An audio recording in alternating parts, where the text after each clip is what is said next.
le député Katangé, RDK en sigle, nous, députés nationaux élus du Katanga, regroupés au sein du rassemblement de députés Katangé, RDK en sigle, réunis en urgence au Palais du Peuple ce mardi 19 janvier 2021 pour examiner la situation qui prévaut dans les Hauts-Katanga, particulièrement à Lubumbashi, précisément en rapport avec l'enlèvement du pasteur Ngoï Mulunda dans la nuit du 18 au 19 janvier 2021 par des agents de l'ANR envoyés par les rédocs de Lubumbashi. Considérant que cet enlèvement crée de frustration et désolation dans les chefs de filles et fils de l'espace katangé, à savoir les Olomami, les Haut-Katanga, les Lualaba et les Tanganyika. Déclarons ce qui suit. Dénonçons avec la dernière énergie l'enlèvement du pasteur Ngoï Mulunda, digne fils du Katanga, et exigeons sa libération immédiate, sans condition. Rappelons qu'en sa qualité de pasteur, l'intéressé a été enlevé en sa résidence pour quelques propos mal interprétés qu'il aurait prononcés dans sa prédication lors du culte d'action de grâce du 20e anniversaire de l'assassinat du 3e président de la République démocratique du Congo. Nous citons Moulo Mouzé, Laurent Désiré Kabila, héros national. Organisé le samedi 16 janvier 2021, mettant ainsi à mal la liberté d'expression garantie par la Constitution de notre pays.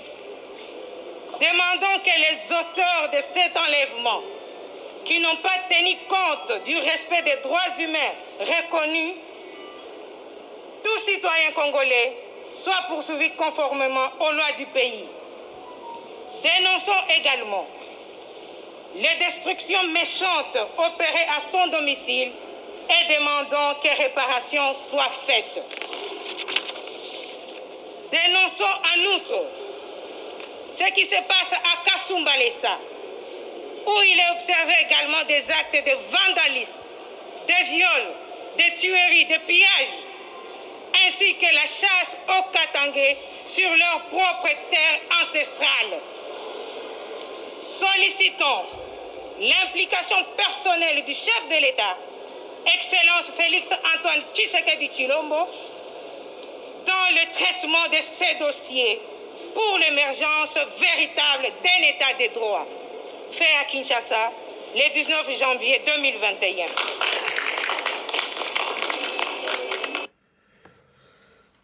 2021. Bandeko, mbote na bino mingi partout, bino bozali, bozolandanga, vraiment nzambe apambola bino.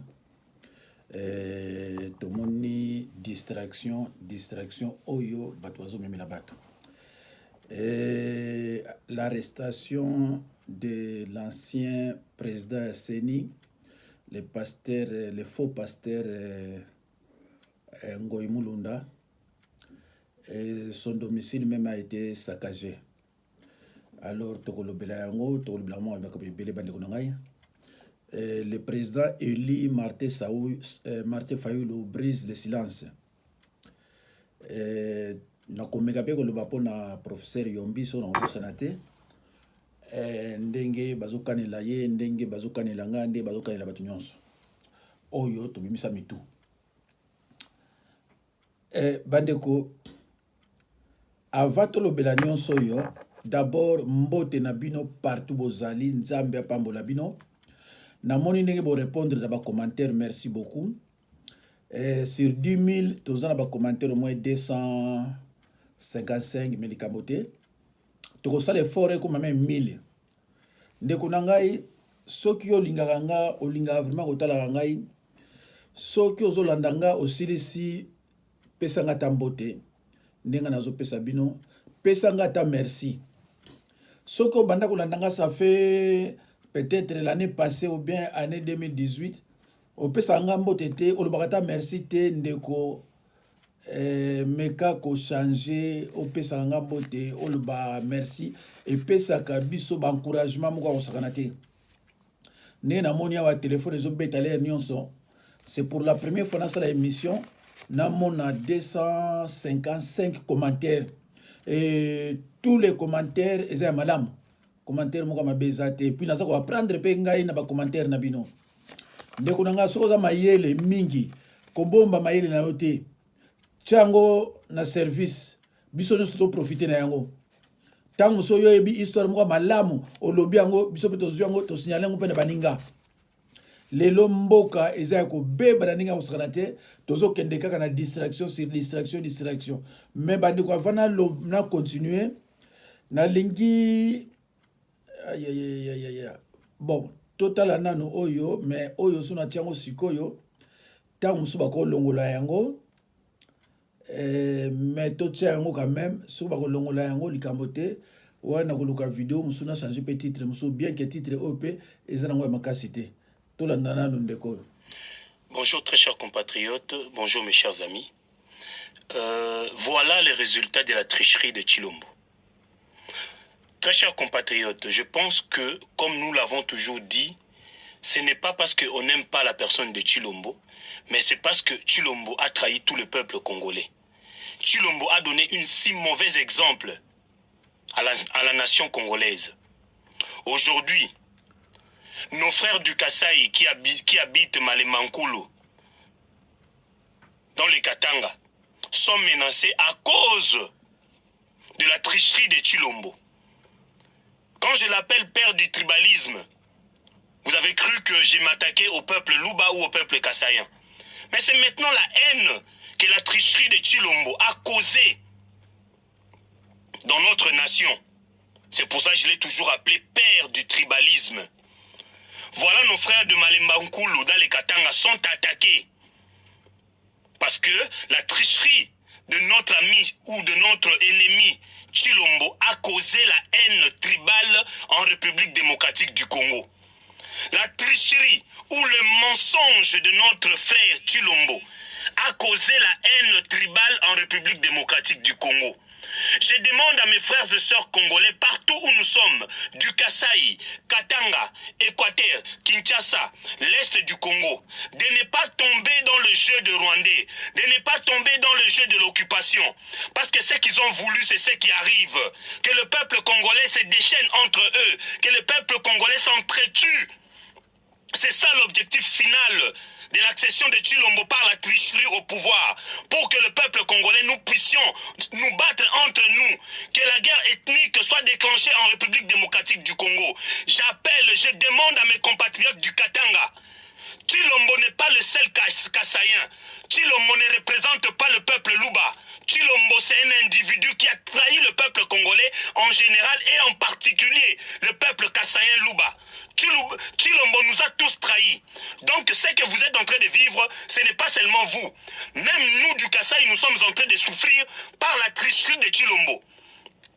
Depuis qu'il est au pouvoir, le peuple kassaïen ou le peuple Luba n'a pas bénéficié de Tshilombo. Donc je ne veux pas aujourd'hui que le peuple congolais, nous puissions tomber dans la bassesse du tribalisme, attaquer les autres parce qu'ils sont Luba, attaquer les autres parce qu'ils sont Katangais, attaquer les autres parce qu'ils sont Congo, toi ils sont Swahili. Je demande au peuple congolais d'être mature. Les grands problèmes de l'accession de Tshilombo au pouvoir, c'est que le peuple congolais, nous puissions nous entretuer entre nous. C'était ça l'objectif de l'ennemi du Congo. Et voilà, le bête sont en train de tomber dans le jeu de l'occupant, de vouloir expliquer aux yeux du monde que le peuple congolais s'entretue parce que c'est une guerre tribale. Au Congo, nous n'avons pas de tribalistes. C'est un groupe d'individus proches de Tshilombo, assoiffés de pouvoir, voleurs, manipulateurs et escrocs, qui sont en train de manipuler le peuple. C'est pour ça que je demande au peuple congolais, partagez cette vidéo s'il vous plaît. La situation est grave, la situation est chaotique en République démocratique du Congo. Nous avons presque frôlé la guerre civile dans la ville de Kinshasa. Et maintenant, voilà, le système a changé. Nous sommes en train de tomber dans la guerre ethnique dans les Katanga. C'est pour ça, moi, étant que Congolais, étant que digne fils de ce pays, je viens dénoncer d'abord La tricherie de Chilombo, parce que tout ce que nous sommes en train de payer aujourd'hui, c'est parce qu'il y a un individu qui a menti, il y a un individu qui a triché, et il s'appelle Chilombo, le père du tribalisme. Et je demande à mes frères compatriotes congolais, Chilombo n'est pas le seul Luba. Chilombo n'est pas le représentant de Luba. Chilombo, c'est un individu tricheur. Chilombo, c'est un menteur. Et je ne pense pas que les agissements de Chilombo doivent conduire à une guerre ethnique dans les Katanga ou dans les Kasaï. Je demande à mes frères Kassaïens, je suis Kassaïen comme eux, de comprendre que Chilombo nous a tous trahis. Nous devons d'abord défendre le peuple congolais au lieu de défendre le pouvoir de Chilombo, obtenu dans le mensonge, obtenu dans la tricherie la plus totale et la plus chaotique qui puisse exister dans ce monde. Chilombo n'est pas un exemple à suivre pour nos enfants, ni pour nous-mêmes. Chilombo, c'est la tricherie. Chilombo représente le mensonge. Chilombo représente l'escroquerie. Très chers compatriotes, soyez matures. Ne tombez pas dans la bassesse du tribalisme pour en créer des guerres ethniques dans les Kasaï ou dans les Katanga ou à Kinshasa. Nous sommes tous les enfants d'une même mère qui s'appelle la République démocratique du Congo. Et cette mère a besoin que nous puissions la défendre. Et la défendre, ce n'est pas tomber dans le chaos du tribalisme ou dans le chaos du mensonge de Chilombo. Ingeta, le Congo restera un et indivisible. Ah, Bandeko. Babandiko pesanga raison, hein? Babandiko pesanga raison malembe. Nalobaki boko tala epai Chilombo ekosukela ye. Amwe kinaza musala nzambe te. Boko tala epai Chilombo ekosukela ye. O azoloba oyo Kassaye muruba. Alobi Chilombo c'est le mensonge. Chilombo c'est un traître. Ah, ndeko. Boye koye bango sikoyo deze koki. Soki boye bakango dès le début, ne Fayulu azwa pouvoir na ye. Bozo koye bango tango 2 ans et koki Chilombo s'en fout de tous les Kassaïens. Chilombo bakasaye zolo banaria. Chilombo yoza la mulube zolo banene ko côté. To commenter ngo tozana 1 heure, to ça déjà 12 minutes. Alors na banzi o déjà boyoki na yebite sur vidéo o ekoleka to ekoleka te parce que vidéo oyo nazo sala sikoyo eza mundu ki akosakana te 0519 soki ndeko nanga otali 0519 ozala mpangi Equateur, mpangi ya Bandundu, mpangi ya Bakongo, ya Kivu, ya Kisangani kuna partout. Ozala gentil otala 520. Soko otali yango cha commentaire. Oko faire comprendre bango songa na finga ka baluba to na finga baluba te. Alo bandeko. Nakolakisa bino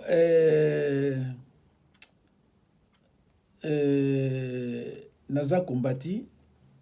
Même Léon Nabuto, mes frères compatriotes, j'ai été fortement combattu. Zena Lakisa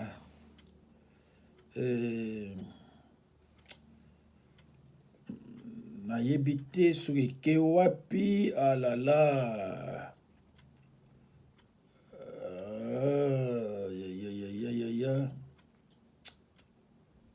ola bandeko nanga na yebite eke wapi ouf c'est triste bandeko nalingaki nalakisa bino photo ya mama moko babengi soki sorcière internationale la Baoba, la danoise asala yenga mabe mingi asala yenga ba video ebele bandeko ya mabe na mabe batuni epo na nini alobi parce que ngai na finga baluba donc ye lokola azali le Baoba kindoki baluba eza rien ye azali kolo ya bandoki baluba yango na monaki il fallait abundisanga asalinga ba video ebele mususu na monaka lelo na ebagite mama wana bundisinga spirituellement na butu abundisi nga na moi soki mama wana nga na yebi ete aza kobundisa nga na moi tina butu bandeko na nga bongo baluba siko baluba babundisi nga ndeni.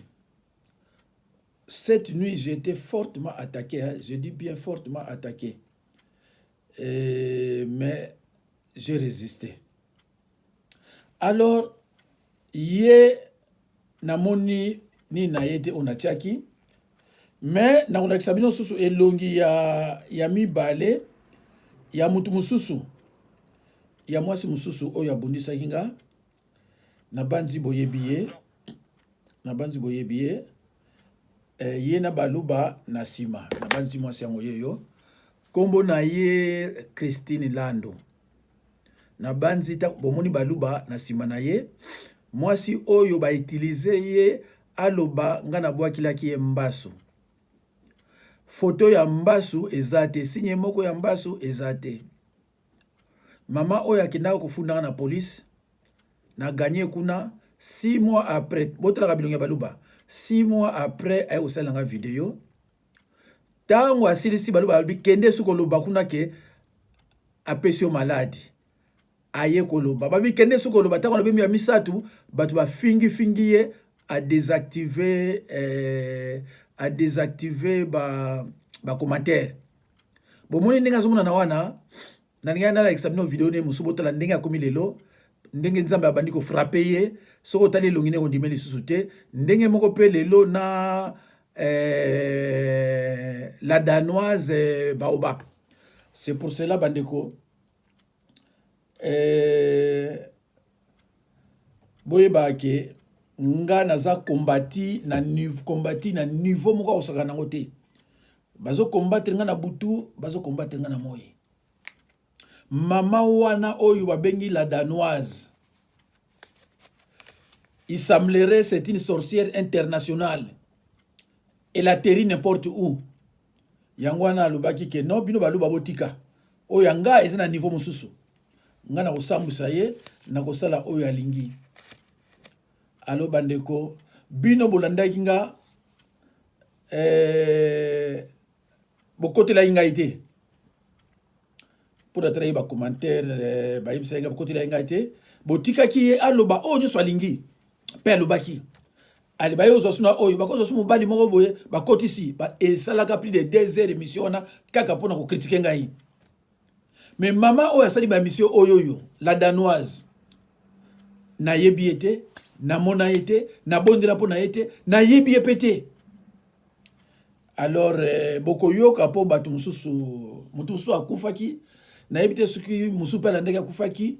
C'est pour cela na demander na bino banpangi soki botali oyo tala na sima peut-être omona pas peut-être mais c'est fort possible omona 220 ndeko na kosenga na yo soko tali 219 tala pe 520 na kosenga na yo cha commentaire au faire comprendre bango bandoki ke ngai na fingaka balubate mais na lobaka nde bazali ezani ti solo bina mutu idiot ezaka injure te olobina mutu un individu pe ezaka injure te. Alo bandeko elongi ya mama wana na chaki yango abena moni yango te bo aza mutu amusika na lobai na bino mikolo eliki bandeko na bi tala soki babeti bale na kufra bale kini ki passé to corner ou alors gardien bango. Mais na lobina oya Chilombo gardien zo ya bango te. Na lekisa bino signal ya bale moko boye na yebite na ko lekisa bino ngoli susu soki possibilité ali botalango.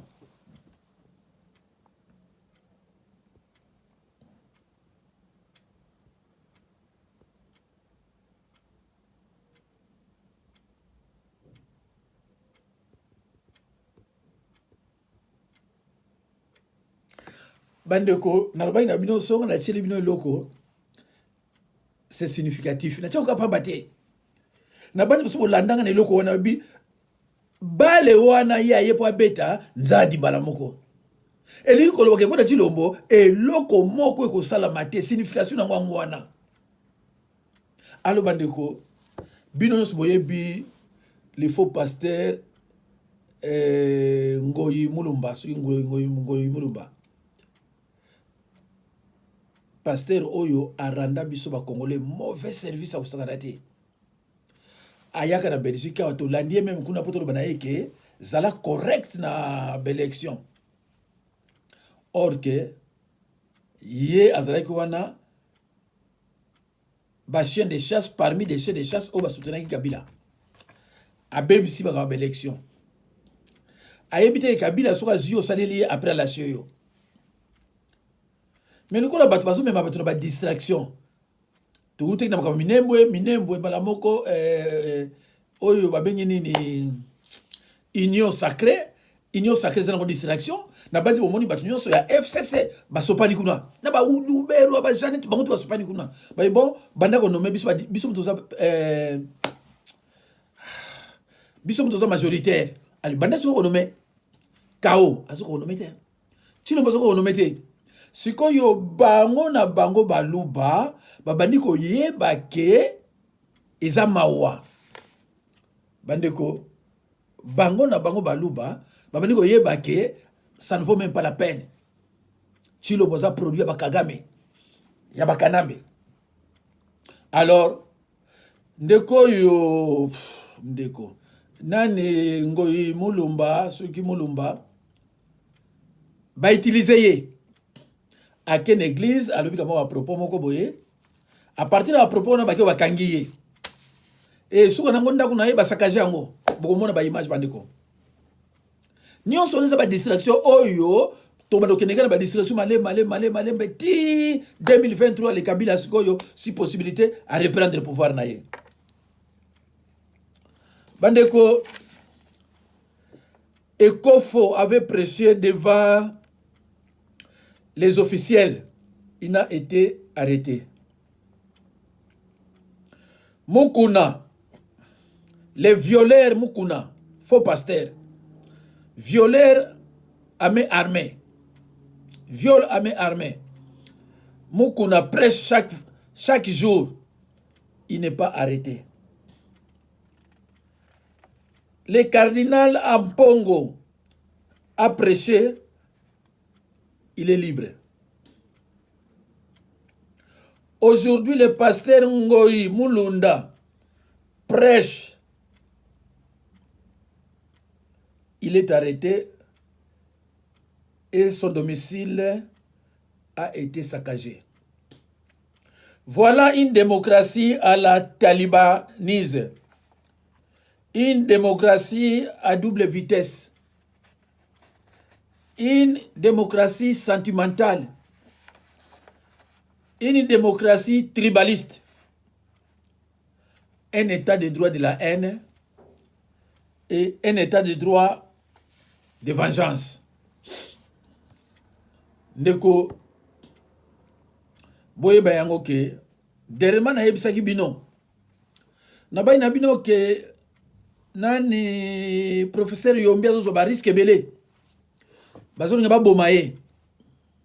Effectivement na base mikolo yo abana osala émission moko boye ba na base kataka na kati parce que ba risque bana bâtiment ko bana bimilaye. Pona nini? Parce que et paye moi c'est Tshilombo akina ko bomba mbongo plus de 300 millions de dollars. Et paye a déposer ki mbongo ngo. Ba camarade ya professeur Yombi bali kuna. Et ba monaki professeur Yombi bali oh mais ndeni bino mboka na bino bozo na biso mbongo mais bozo ya bomba mbongo belé mais pourquoi biso za na posa mbongo mais bozo ya bomba mbongo bozo ko ba aide mais pourquoi bozo ya mbongo te tangu bango ba ko yeba ke professeur Yombi a comprendre ba jewana bazo sala siko po ba bomaye do bandeko ndenge tozo le ka boye professeur Yombi aza exposé na ba risque et ngai pe pareil lona butu ba takenga maisaki physiquement et spirituellement lelo na butu ay yango na tindi ngai na sala vidéo oyo ya mama wana la danase mpona koyebisa ye ke kala te so akebi te akosumba na wese akonolela na wese eza na bato nzambe atilisaka batushaka bango te mais soki nga otushe nga okosambwa mpe oyo koyela yo okoyeba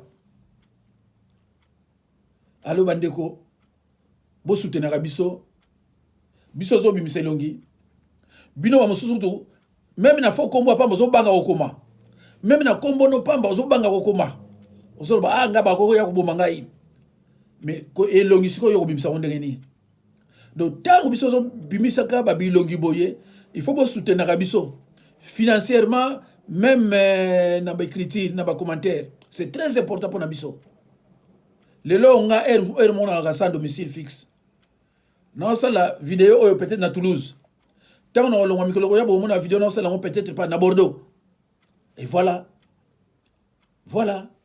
alo bandeko tomeka okenda na baimage toyoka na lusiko oyo nalongolaki Félix dit, ce n'est pas ce que Félix fait. Félix a dit que les Congolais bazali ba applaudisseurs. Félix a dit soit lobby, oh, ce qui n'a commis président na yocha état-major na Kivu. Waouh! Béton état-major na Kivu. Lelo mbula combien banda Félix a commis président. Alors qui dès que les mêmes jours nous comme président, le lendemain état-major na Kivu. Qui lelo état-major na Kivu ezali? Il a dit il va mourir pour la paix. Alali combien de jours na Kivu kuna pour se sacrifier pour la paix. Parce que si Félix a koufi lelo,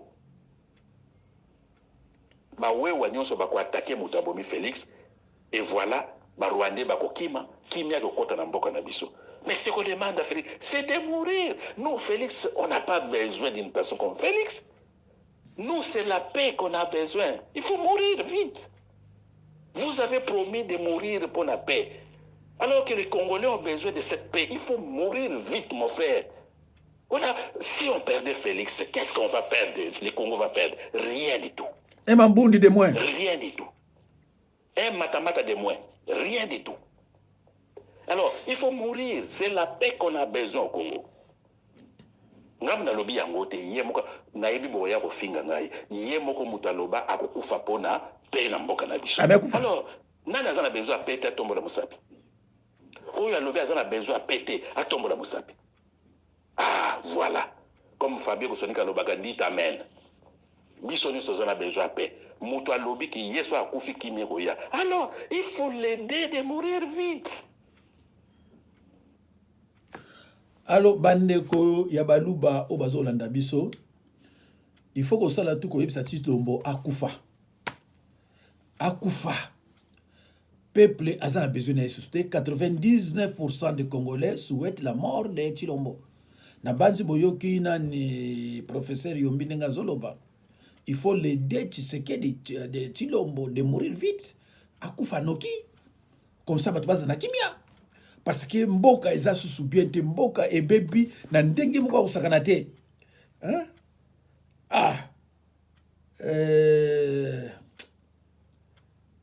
bandeko biloko kocheza ebele totana oyo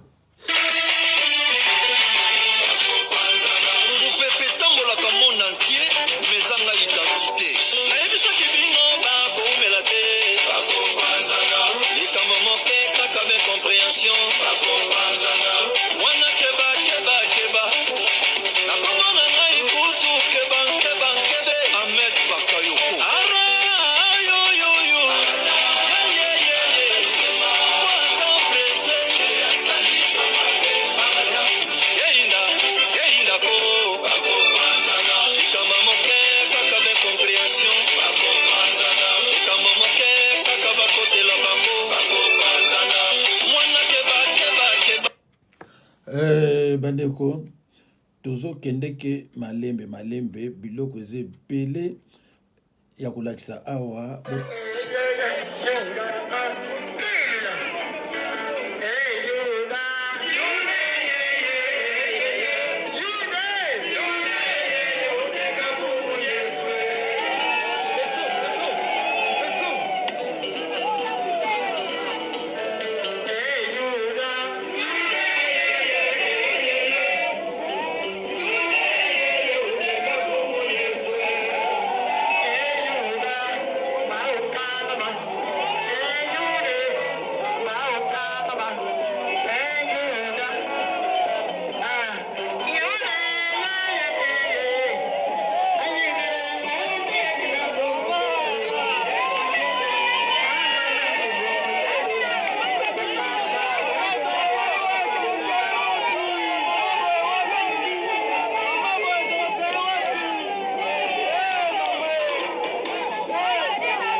bandeko to bazoba ndenge ni baosaka na biso te ndenge ni baosaka na biso te o wana azobina boyebi te Olive Lembe donc yena mobali ne babomi bato na ndenge baosaka na te mais peuple aza na nsima na ye ndenge baosaka na bino te ya pitié eza mawa bandeko ata onamonaka biloko mosusu nazozwa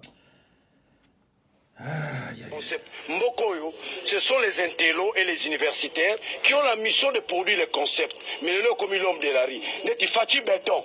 Tu crois que c'est un universitaire qui a produit ces concepts? C'est un homme de la rue.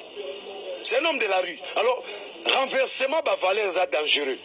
Ce sont des universitaires, l'élite, qui doit produire les concepts que la société doit consommer. Mais les loyaux, Moutabalabala mtamo produit concept. Yo a combo. Fati Béton. Mais ce qui est élite, moutapese kwa ngolba. Fati Mabele. Pour l'os robota, made sur robota, béton, na béton le kozalate. Na béton il y a des parasites. Balia ba singa onati. Jamais l'os robima la béton. Tu comprends pas donc là où j'insiste, Moutumoro tazo tchele bakal. Ezara likambo la mungi na tongo comme président. Comme ma président se prépare, c'est une vision. Tu dois être porteur de la vision. Alors, bino ba journaliste, so bon là, beaucoup de langage ndé mona batasa banzete, oyo babundi 37 ans, ole basenga musala, bazo finga. Les partis ozo finga na ndenga kosakana te. Les partis politiques doivent être caractérisés par le civisme. Bandeko nanga IDPS et komoko ma civisme. C'est-à-dire qu'il n'y a plus la formation politique. On commence à entretenir l'idiotie. Les jus, tu là-bas, on a vu sur finga. Nous avons tonga fingi, devant de valeur. Ba valeur ba moulele ba tikela biso, ba kasavu ba tikela biso, ba lumumo ba tikela biso, yango ba valeur. Le losko ide pesa ko tikela ba biso ni. Ko finga kaka, ko finga na ko finga manque argument. Manque argument. Yango moni le to zongeli na zongeli koloba.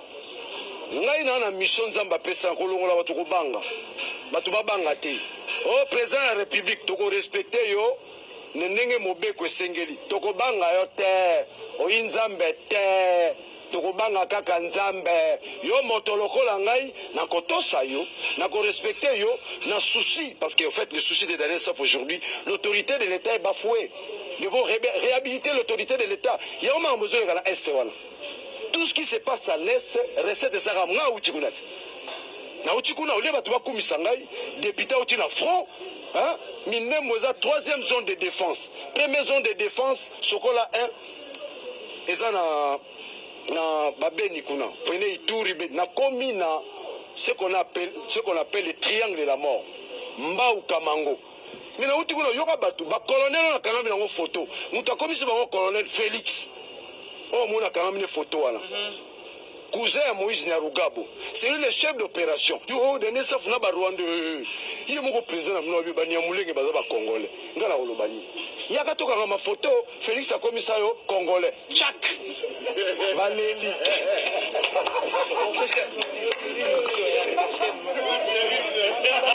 Voilà, c'était la dernière. Bandeko soki biloko oyo nga nazotia yozo yinanga.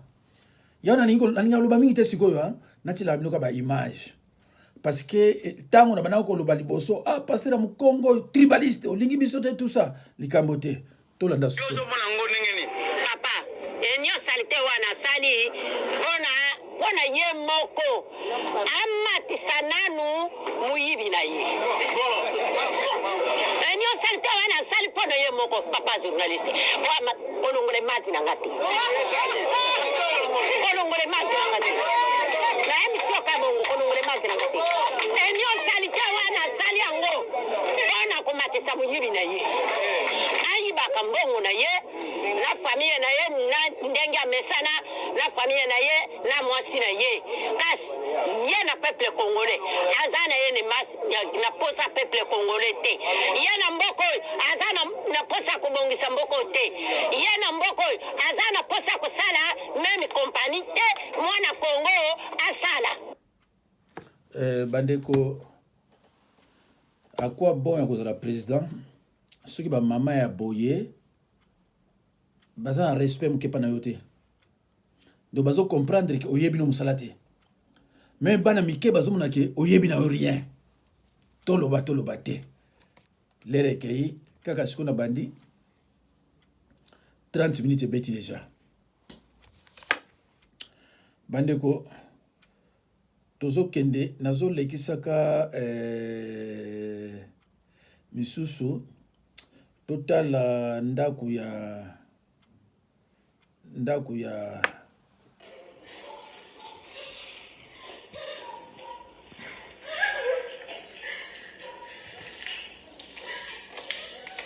Ngoyi Mulumba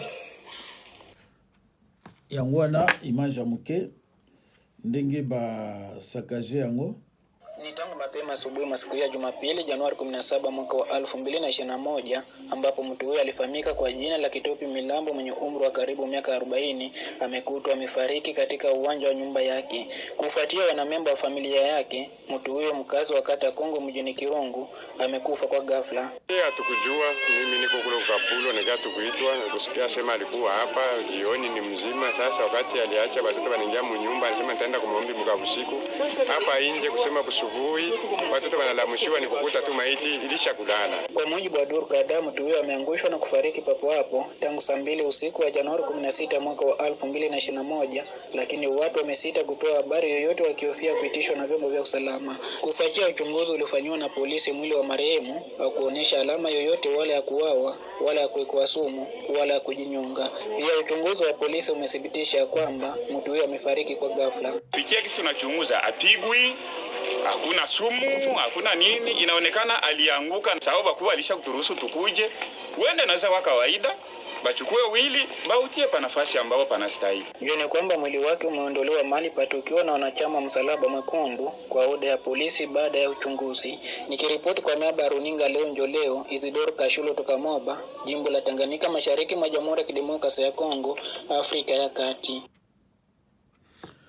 Bandeko babomi Congolais wana mais bazolo bango nyonso na nini na ba minoko bino boyoka so ba Swahili comme ça ba commentaire bo expliquer baninga nyonso batanga ba commentaire ba comprendre qu'est-ce qui s'est passé. Alors na olakisa bino kama muke mboke baby mais ba luba baza déterminé ko sambela pona Chilombo akoma président solo tokotala ngo muke.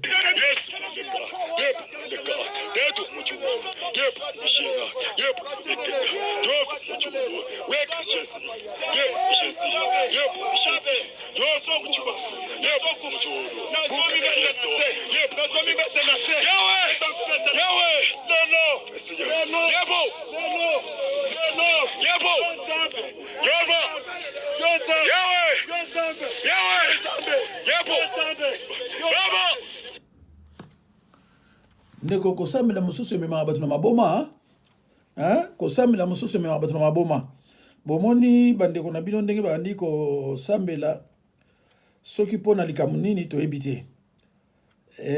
Voilà na lukeloko ya bolanda bandeko. C'est tout un bâtiment déjà achevé, il ne reste que des murs à vitres cassées. Le siège provincial de Balouba-Ibukata, situé au croisement des avenues Mounongo et Jean-Félix Damtine, a été sérieusement saccagé ce mardi 19 janvier 2021. Pour les membres Baloubakat, ce sont les jeunes de l'Union pour la démocratie et le progrès social. Venir détruire un bijou, non, c'est pas normal.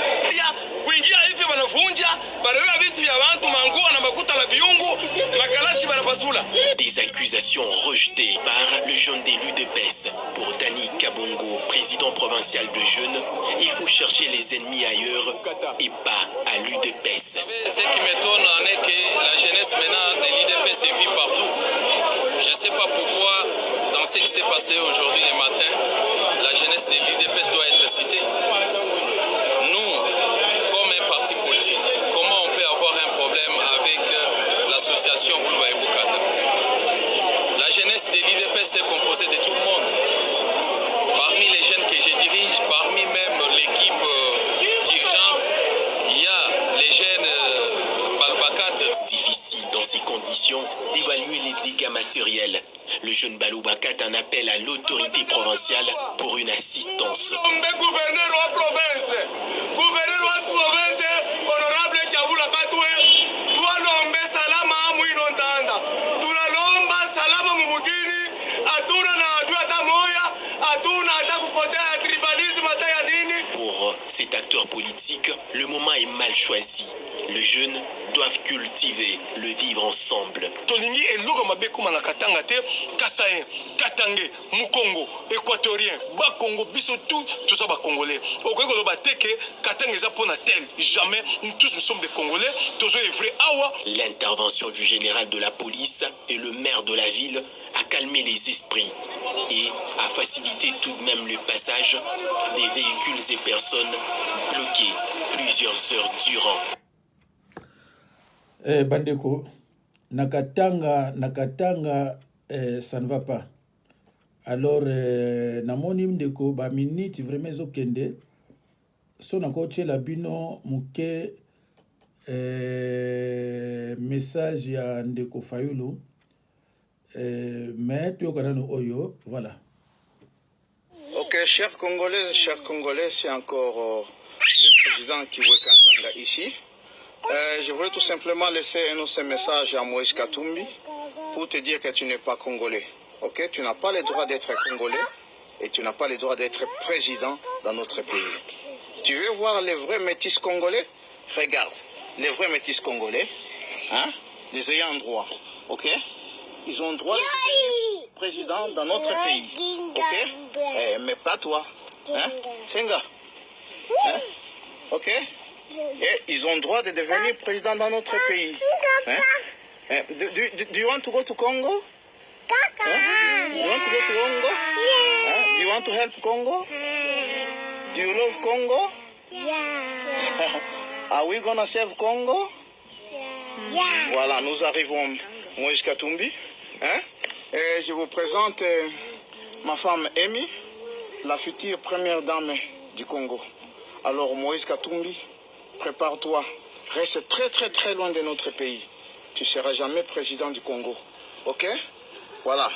Les vrais Congolais, les vrais métis du Congo, hein? Les ayants droit de notre pays.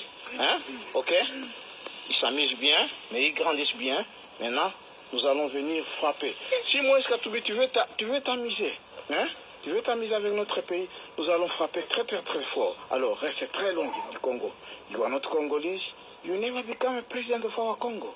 Okay, so you stay away. Thank you. Bye. Congolese, be strong. Allo bandeko, tokotala nini message ya Lamuka. Il fallait président Eli Aloba. Tokotala sikoyo message na ezaki prévu lelo. Tokotala soki ye mutazolo bato yete me etili ki Lamuka. Voilà.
bandeko na longoli yango parce que boko kotala yango o balingi yango bako continuer kotala yango na YouTube c'est bimi kuna so bolingi botala yango bokotala yango alors ndeko même musala ya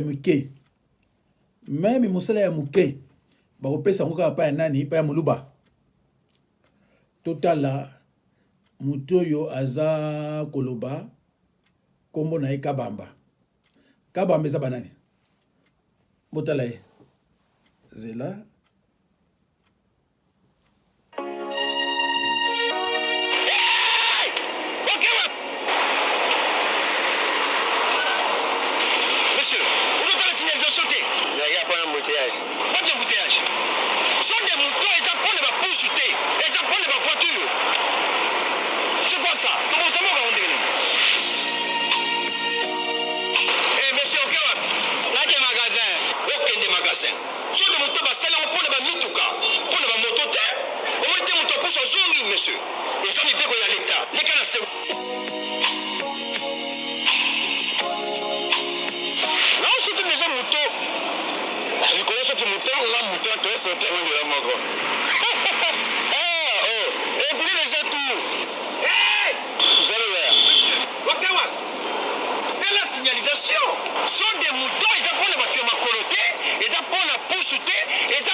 alors bandeko oyo osala publicité wana aze colonie moluba donc partout mawa nous nous sommes combattus et divisés. Nous-mêmes avons été auteurs, nous Katangais, de fragiliser le pouvoir que nous avions. Nous nous sommes divisés et le pouvoir est parti.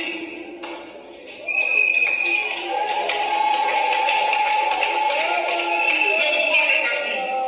Nous avons été tellement orgueilleux, impunes de nous-mêmes. Notre idée avait tout, nous avions tout. Nous nous sommes divisés.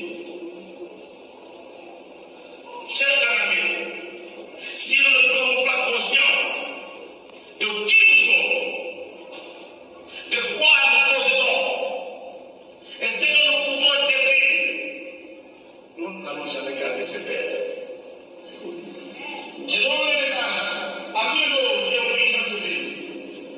Si vous voulez que la Katanga continue à être dans la RDC pour toujours, et que nous puissions tous partager équitablement ce que vous manquez chez vous, le bien,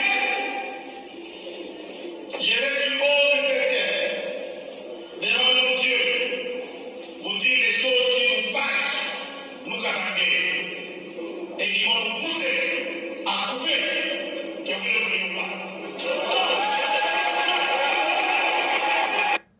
Voilà prédication na ye o bauto kangila ye bandeko yango wana o bauto lo bawana ezango imulunda faux pasteur o ya tia biso pena na mère de l'histoire au sakanati ndeko ça fait longtemps et comme ce que balobeli Kasai balobela Katanga so balobeli Kasai balobela Katanga Katanga kuna baka soki mwana etu baluba pe balobi o yepe azape mwana etu donc destruction ya mboka enalingi te bima na monoko nanga ebima na minoko na bino moko donc lelo ekomaka koloba maka ndenge wana donc bandeko eza pasi hein eza vraiment pasi mboka neti RDC tout le temps souffrance na souffrance problème na problème voilà donc namoni eloko mosusu te nako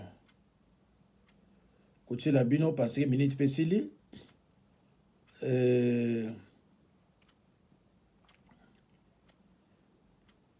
bon toyoka président na bino baye kobenda ya moko mpona likambo ya positionnement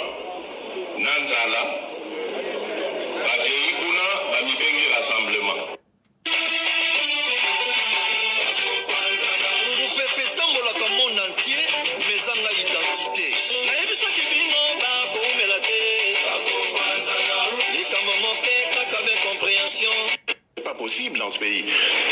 On fixe des choses, des règles. On dit c'est comme ça qu'on va fonctionner. Et vous revenez sur ce que sur vos propres engagements. Mais moi je me pose la question, si vraiment il y a des hommes d'État dans ce pays, des hommes d'honneur surtout, c'est ça qu'il faut. Vous imaginez président déjà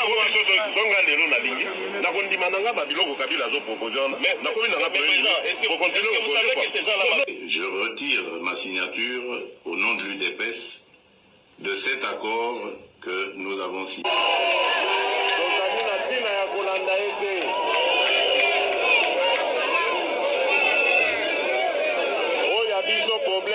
Joseph Kabila Mobomi Mboka. Il faut rendre hommage à mon prédécesseur, Joseph Kabila.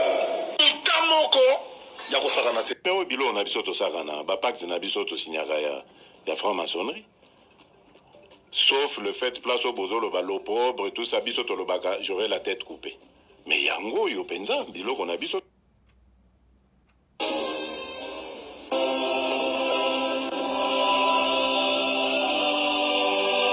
Allo bandeko pona otika bino na ina ba boyeka ke ezana bato ebele bayebi pourquoi Kabila akendaki kovanda na Lubumbashi. Ezana bato ebele bayebi pourquoi, mais na bani tokoyokaka mwa eloko mwa moke mpona kata toyokaka mwa message oyo euti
wana tosali na bino bopesa ye biso misala lelo nde borasire biso bopesa biso misala ekoma makambo mosusu tokosala na jekami nango te bovanda ya misala na bino tokodenonse makambo ozosala tout à l'heure nazobenga top congo nazobenga ndeko eliezer nazobenga bajeune nazobenga bajournaliste ya minene mpo na livre bango bainformation nyonso oyo bino bozali kobongisa mpona kodestabilize mboka oyo bato mabe bokosambwa.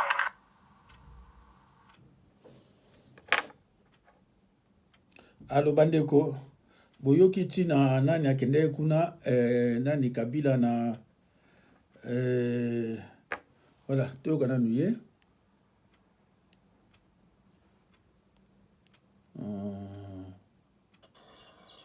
du bétonisme va prendre fin et nous allons passer à l'étape de Fachi Mouton parce que tu es réellement un mouton. Voilà la comédie que tu es allé jouer à Bruxelles. Tu succombes à une crise de la peur panique.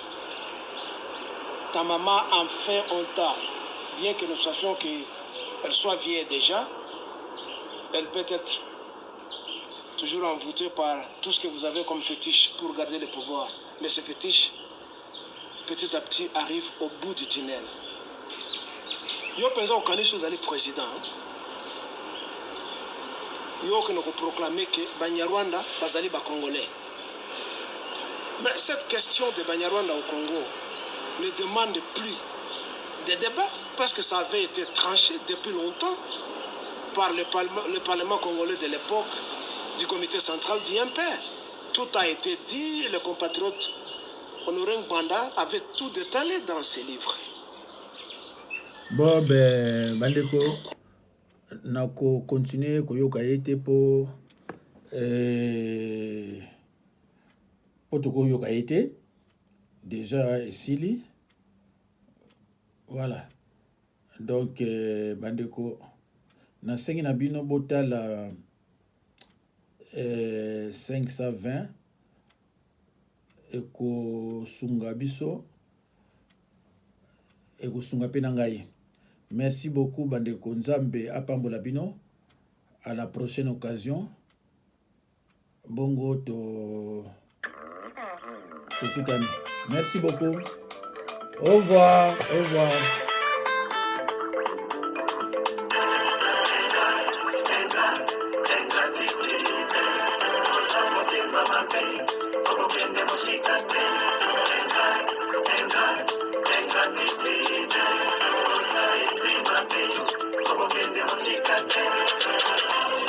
Kaka nzeto matelaki yango nde okokitela okosote te nga motema pasi nana motema pasi j'ai mal au cœur tu m'as déçu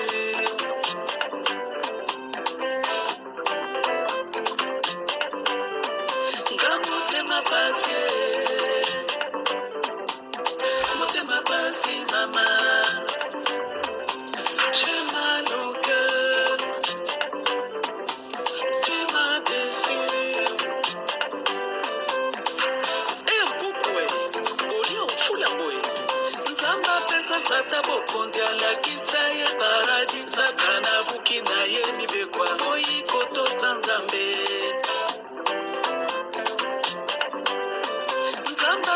Sata bokonzi alakisa ye paradis satana bukina ye mibekwa boyi koto sanzambe.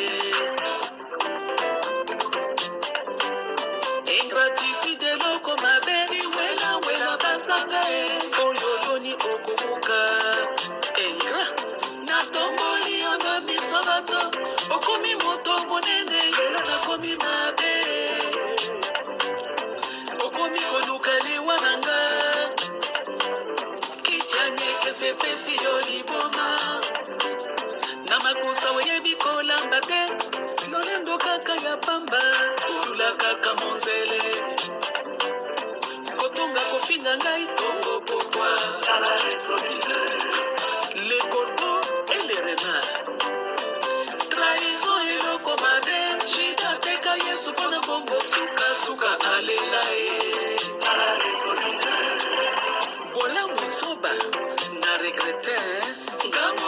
pasi motema pasi mama j'ai mal au cœur tu m'as déçu la reconnaissance n'est pas de ce monde mama ndoki basopaka ye te akolia yo mokolo kolia ligorodo nde okobima makonza te mais plus tard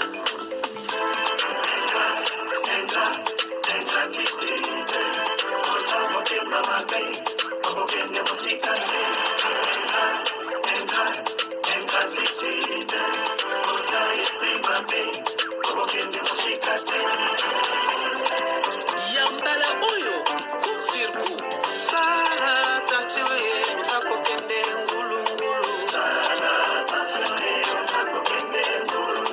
sala attention okokende nyoka nyoka sala attention okokende vitesse examen compétition maître à l'école